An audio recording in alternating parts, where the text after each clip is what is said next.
Opo. Kunin po namin yung inyong tugon sa sinabi ni Senate President Cayetano kaugnay sa hamon yung humarap siya sa sesyon ngayong araw. And I quote, kung hindi ka lang Tulfo, isinumbong kayo kay Tulfo, end of quote.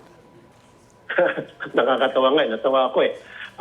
Actually, ang ibig ko sabihin noon, kung matapang ka, pumunta ka sa plenary at doon ka magsasalita kung anumang issue meron ka against anything or against us, the minority. Nang sa gayon, masagot namin, maribat namin. Yun yung magkakaroon kami ng bakbakan sa plenary. Huwag sa Facebook. Yun yung gusto kong sabihin. Kaso mukhang takot siya na maribat siya eh. Takot siya mapahiya siya eh. Kasi karamihan sa mga pinagsabi niya, kasinungalingan. Papatunayan namin yung pagdating sa plenary. So magbabanggaan kami sa plenary. Huwag sa Facebook. May tumugon na po ba sa inyong apela sa mga taga-mayorya na magpakita na sa sesyon ngayong araw? That I don't know yet. Hinihintay ko kung meron. So ang plano namin ngayon ay tulad kahapon at ng isang araw, we will wait lang for as long as it takes. 2 hours, I don't know, 3 hours. Pag hindi sila sumipot, uwi ulit kami.